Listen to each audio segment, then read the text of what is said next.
Hi there, I'm Kelly Slattery, Chair of the NZSTA Auckland Regional Executive, and I'm really excited to be bringing a guest to you today. It's my pleasure to introduce to you Frian Wadia, who is part of the Equity in Education Group.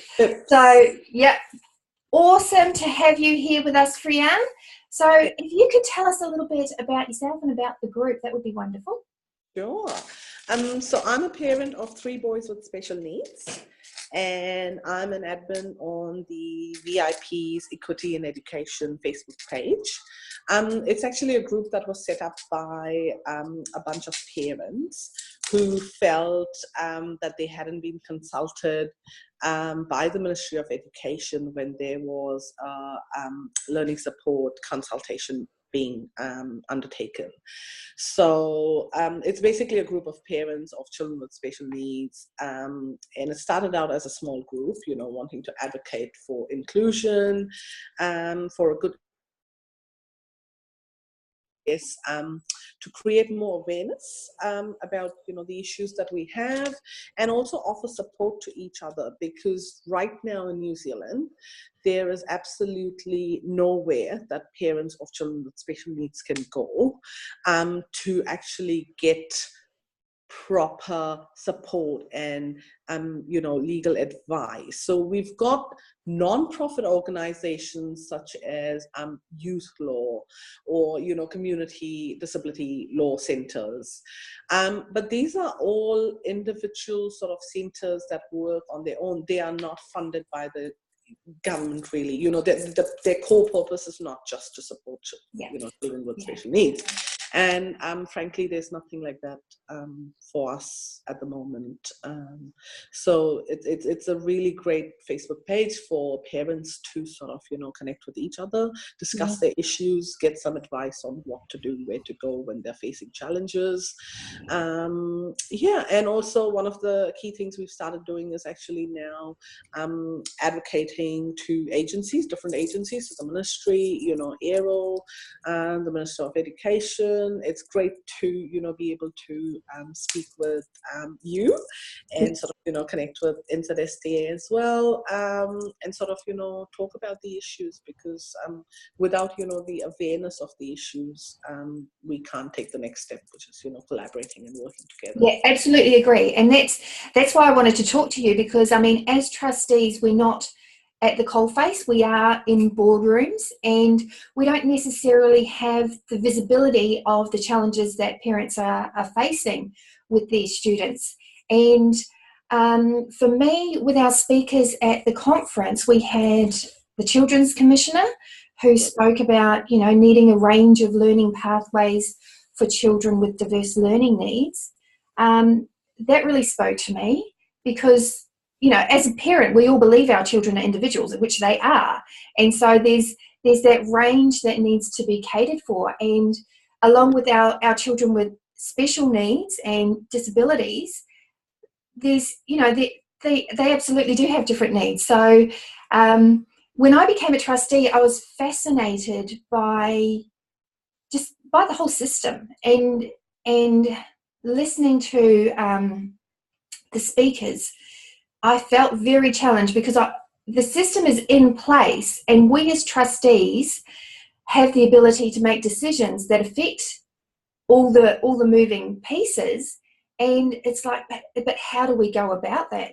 And one of the other speakers, Judge Peter Boshier, he talked about the rights of children with disabilities to have a quality education, and and he spoke about the stand downs and suspensions, and those still being practiced when there's not the support to help the kids through that. So I felt personally challenged, especially as, chair of our region. It's like, well, how do we make a difference? We are empowered as boards to make decisions and have input into our schools and do the best for our community. But what is there the things in place for us to do that, or to know what we're doing? And so having you here and being able to create that awareness of what challenges you're facing is, I feel privileged. I feel privileged to have you here. Thank you so much. One of the key things, Kelly, is there's a huge disconnect between, the Board of Trustees and the parents of children with special needs.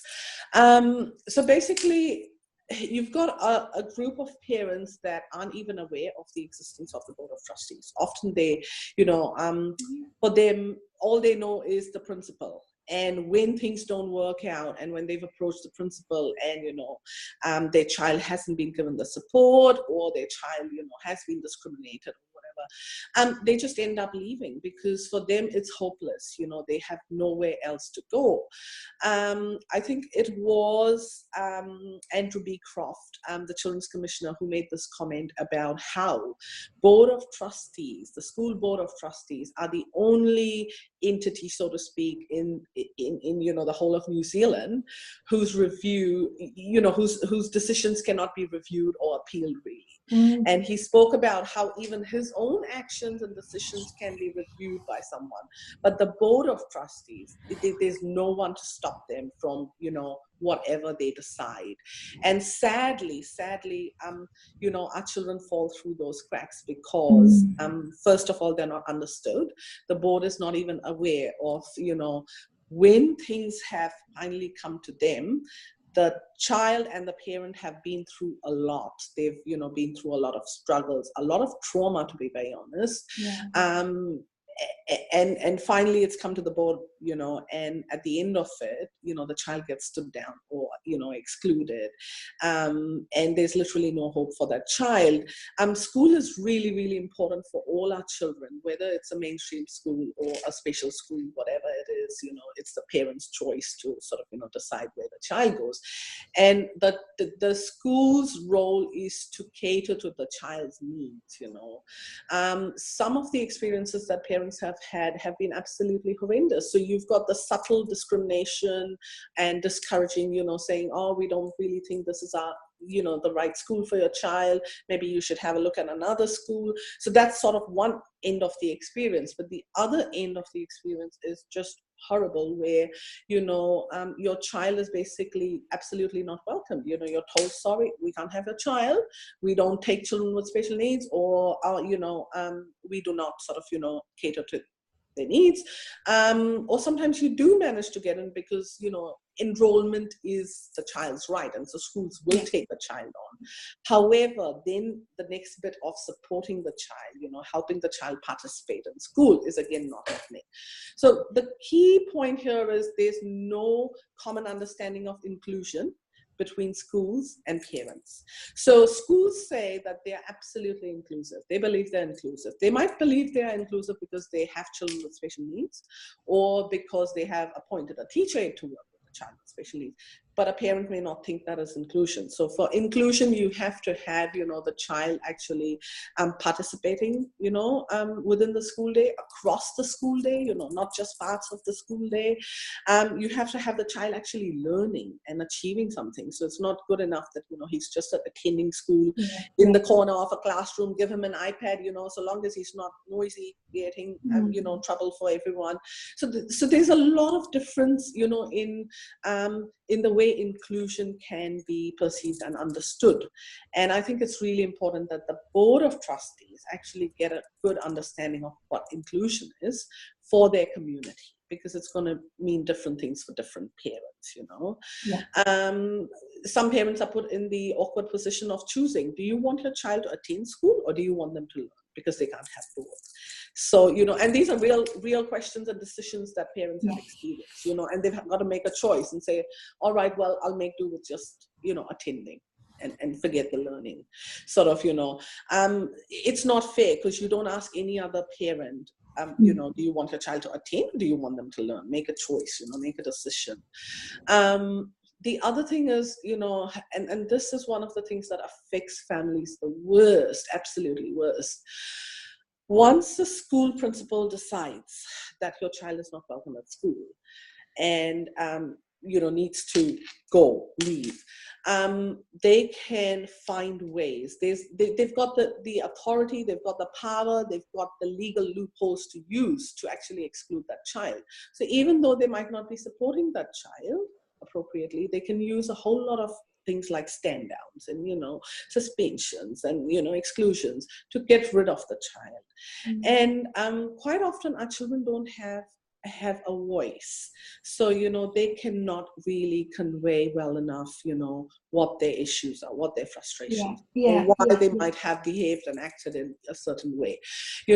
Often there have been cases where parents have got IEPs for the children, so the triggers for the children are identified, what to do, how to support the children, what the teacher needs to do in in cases where the child is getting stressed out and they haven't been followed. Just go back and just clarify what an IP is. Sure. So an IP is an individual education plan. Okay. So a lot of children with special needs have individual education plans. So it's set up by the specialist teacher, whoever specialist professionals working with the children and the school. So an IEP can again only work if everybody's on board. The whole team has to take it on board and run with it, so to speak. And quite often IEPs are just ignored. It's drafted. You have a meeting, the IEP is drafted, and it's put in a file, and that's where it sits. And the actual implementation of it isn't put in place. Now, parents that sort of know the governance system and how schools work, they are aware that these aren't issues that the board of trustees look at or deal with, because it's day-to-day management of the school. But the thing is, there's also no accountability. So board of trustees aren't aware of how these children are being supported. They're not aware of the resources that are needed or being put in place. One of the key things, and this is a nationwide issue again, the funding and supports for children with special needs from the Ministry of Education. So it's an ongoing issue. But the thing is, most parents are willing to collaborate and work alongside schools, a bit of give and take, and finding creative solutions, to support our children. But if the attitude isn't there to support the child, then there's nothing a parent can do, So that's again, what kind of an attitude does the board of trustees and does the management have towards children with special needs? One of the common things you find is, when you complain to the board, within the special needs community, most parents don't approach the board because they believe it's useless and it's a waste of time. So this is, and this is through experience. They've been through it and they know that, it's a waste of time, no sense approaching the board because nothing will get done.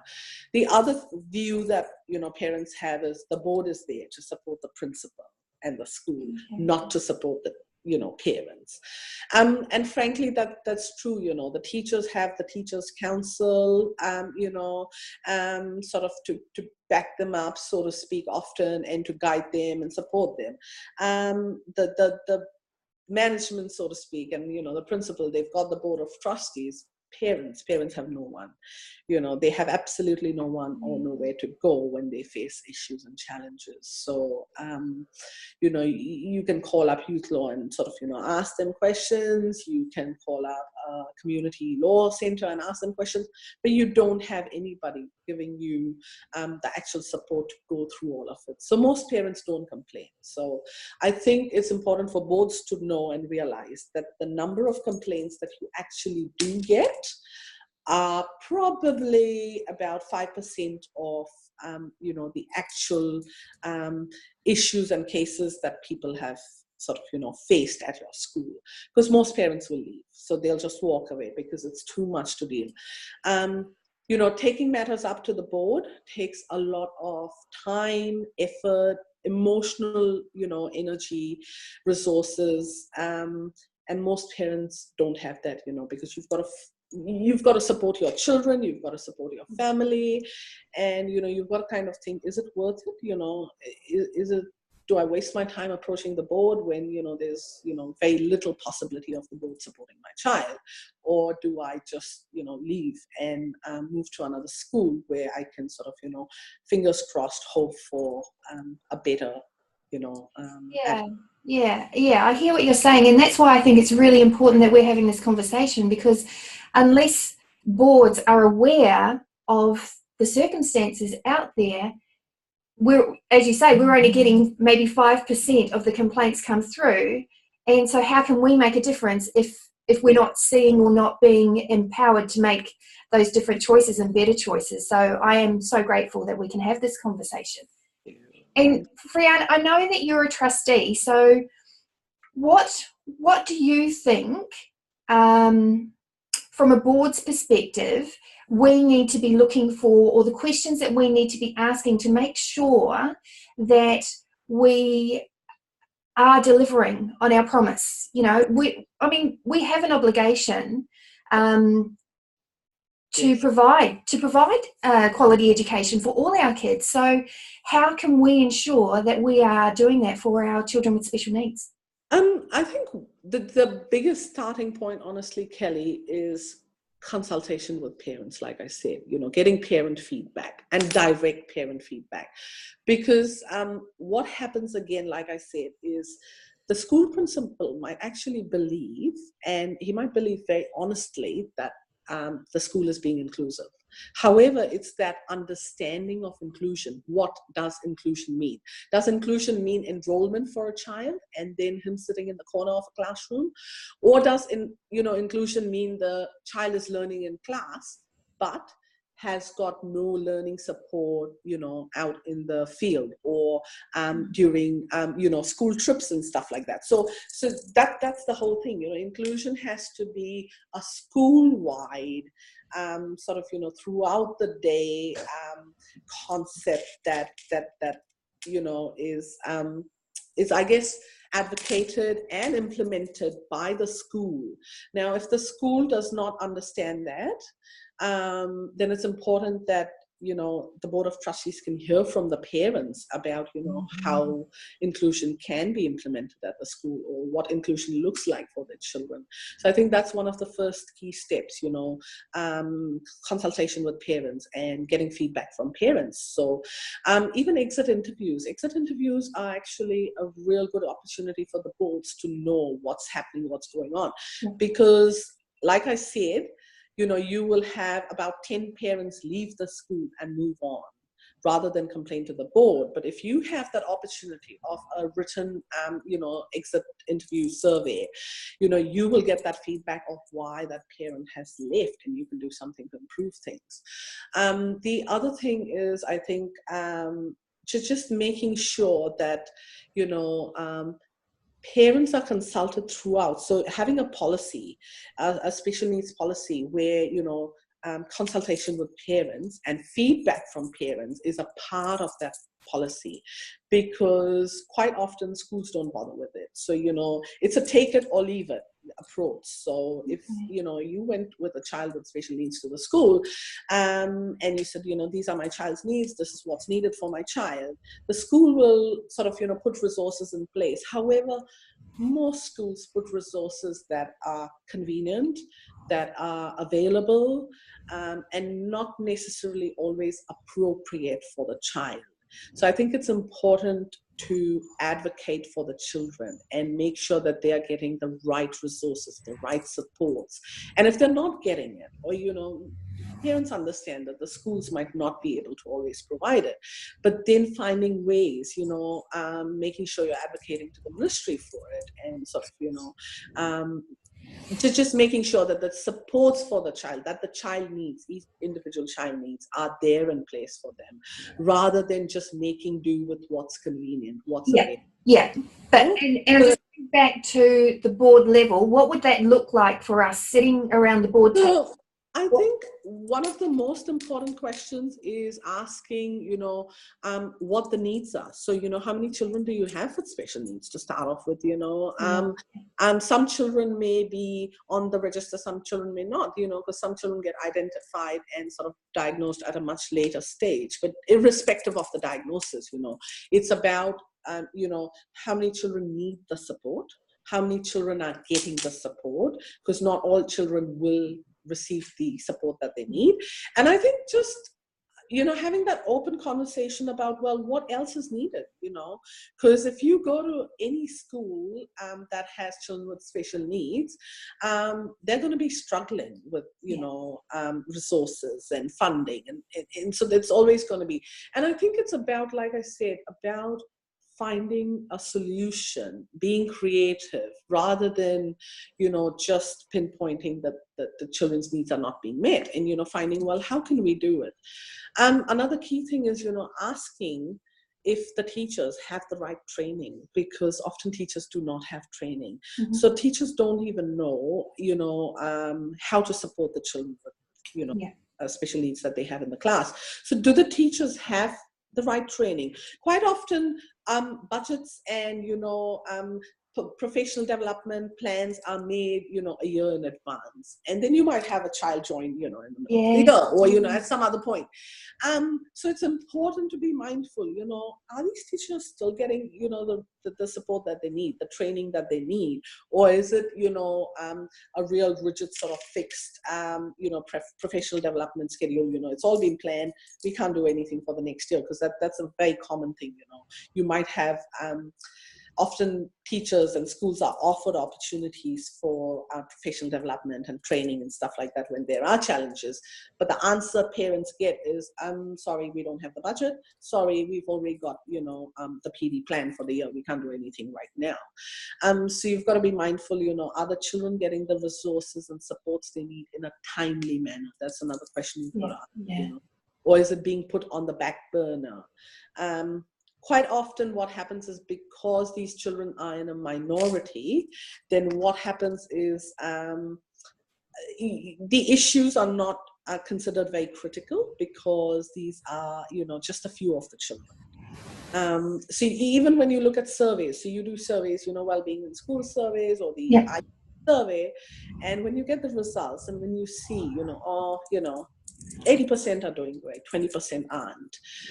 Quite often, the 20% that aren't doing great might actually be 100% of a particular cohort, So special needs is basically one of the priority learner groups. Yes. And I don't think they're actually given the I guess, the importance and the, I guess, the time and attention that they should be getting. Because, you've got the Maori group and you've got the Pacifica group, and you have reporting on them. So, you've got compulsory reporting on them. You're reporting to the ministry as well. With children with special needs, there is no reporting, unless a board will ask for it. Yeah. So quite often, all you'll hear is, things are going well, yes, they're being supported. But it's about, how well are they being supported, Are they being supported appropriately? Are they being supported, in consultation with their parents and other professionals? Or has the school decided, on everything by themselves, without consulting with, the rest of the team, so to speak? So that's another one that the boards could look at, how are you consulting with these parents? How often are you meeting them? How often are you talking about, what the child is achieving? The other thing is reporting formats. So, quite often our kids don't always, I guess, fit the standard reporting format. And so either, there's no reports for them because they don't fit a reporting sort of format, or there might be some reporting format which might not necessarily be very effective or very good at highlighting, the child's progress and development. So I think that's, again, another area sort of, looking at, how do you report to parents, and, how do you report to the board itself, Are you getting the right information? One of the parents actually sort of spoke about, listed a few sort of, points, and I'll actually read them out to you. I thought it was really, really sort of neatly framed. So I'll just read it out to you. And it's a whole list of things that, the boards can do. So number one is a regular report to the board that includes, 1, the number of students that need support, the number receiving support and the level of that support. 3, the types of challenges that are being faced supporting those children. 4, the number of IEPs completed and progress the students are making on these. Number 5, teacher education in regard to supporting adapting the curriculum for those students. Number 6, what further needs to be done to ensure those students are fully included in the school life throughout the day. And this includes, the trips, planning for trips, because often, you'll be told, sorry, your child can't come, because he has special needs and, we can't cater to it. But if you plan well, then you can cater to them. So that's again one of those sort of areas that's a big issue. And the number 7 is talking about how the school is communicating with the parents of these students and in what way have they been contributing. So for students with special needs, it's really important that they're actually valued, appreciated, and they're given a way to contribute and participate in their school community, And often that doesn't happen, So you see, you've got to find those ways of making sure the child is not just learning, but is actually valued and appreciated amongst the community. And to be very honest, any sort of training that a teacher goes through for inclusion or supporting children with special needs would actually benefit all the other children in the class. And it's lifelong learning for the teacher. So instead of, I guess, viewing the child as a burden, and instead of thinking about, oh my goodness, we've got to put this much dollars into this child and this many teacher hours into this child. If the perspective were different and if it was thought about as an investment, this teacher is upskilling and what she learns is actually going to benefit a whole lot of other children, in the years to come. And also this teacher can pass on the knowledge to other teachers. That sort of stuff. It's so important. So that would really help, boards asking those questions, how are we training our teachers? How are we supporting them? And one other big picture sort of, I guess, issue and challenge that parents face is transitions. Transitions are a big, big one. We're talking about polls now, and we're talking about how important it is that, children transition from one school to the next.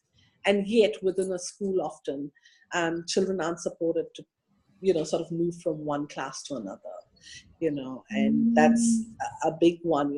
How are you sort of setting up these children? Because if you don't support their transition, you're setting them up for a failure. So, if those supports aren't in place in time, if the teacher hasn't got the supports, in a timely manner, again, like I said, if it's left for the next year, when the child is in this year with the teacher and struggling, then, it's absolutely senseless and useless, sort of waiting until next year to do the training. So it's about finding ways, being flexible, and I guess also encouraging our management. So, encouraging them to be flexible and sort of catering to the needs of every child.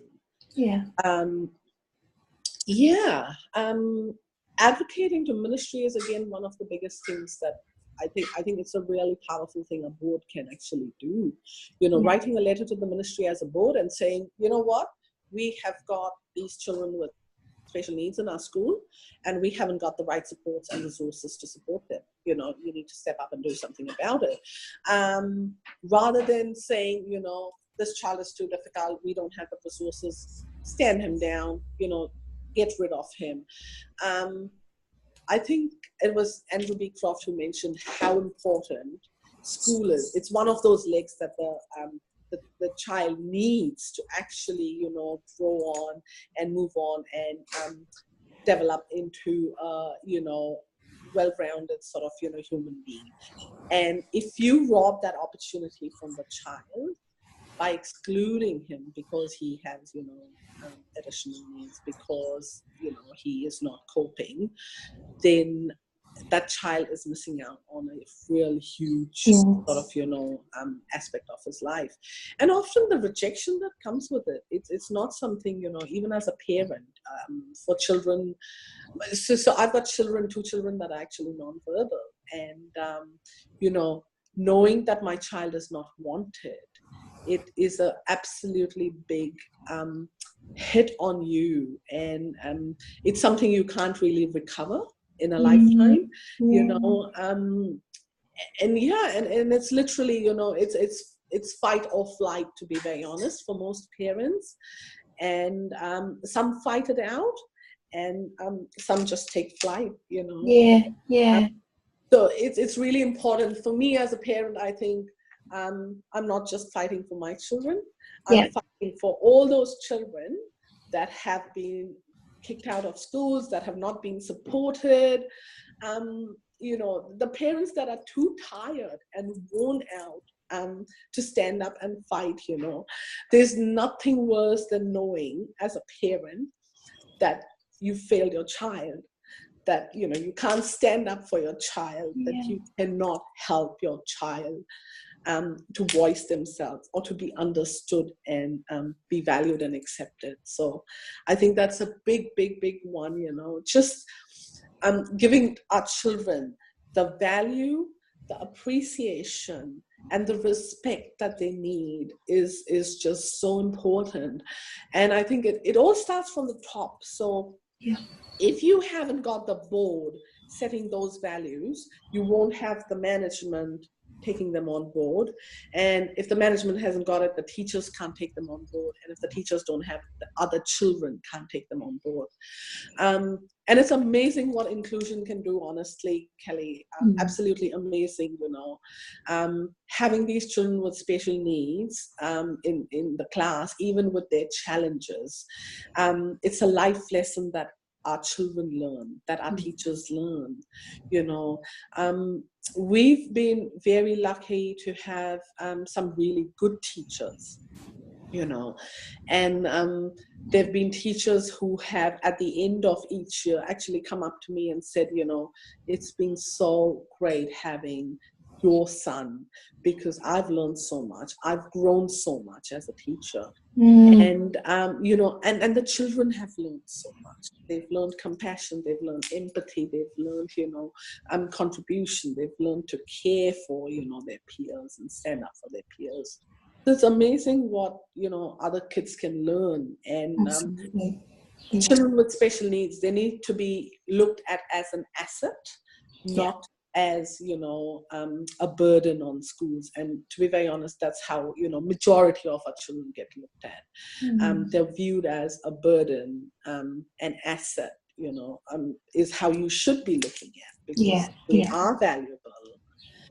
So yeah, it's about working with the parents and, you know, understanding the child, understanding what inclusion means, how, you know, you can find those solutions to, you know, finding a way to supporting the children.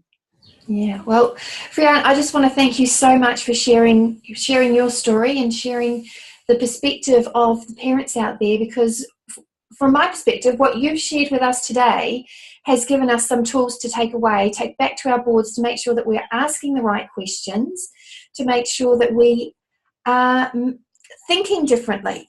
Yes. You are absolutely right. Our children are assets, and we should be.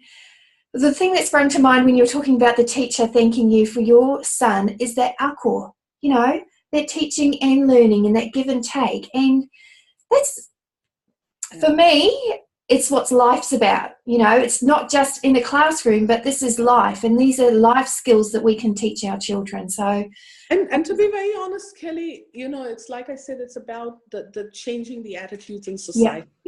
You know, because if we don't start from school is where our children gain their values, their, you know, they develop their attitudes towards life. And if we, if teachers, honestly, if teachers and principals and, you know, the adults around them devalue these children and do not accept them, that's what they'll grow up learning, and that's how they will continue, so to speak, you know, as adults in life. And I think it's really important, you know, that as trustees, you understand that you're not just, you know, doing something for the school, you're doing something for society. You're doing, you know, creating an attitude change, because, you know, instead of saying like you had years ago, these children need to be locked up and hidden away and, you know, kept out of society, mainstream society, you know, you're saying get them out, you know, accept them for who they are, you know, support them the way they need to be and respect them for who they are.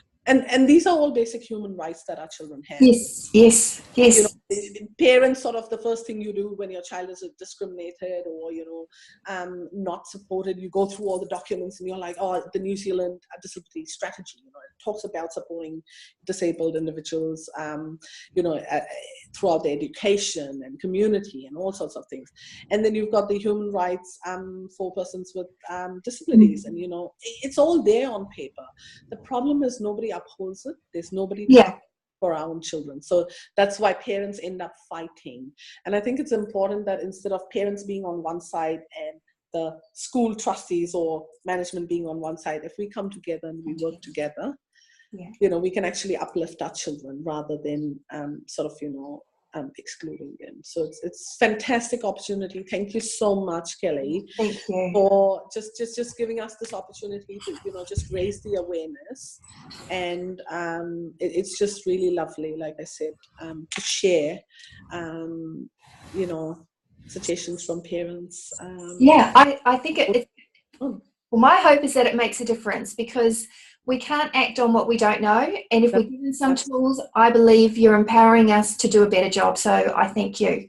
Thank you. Thank you, Kelly. Thank you. A lot.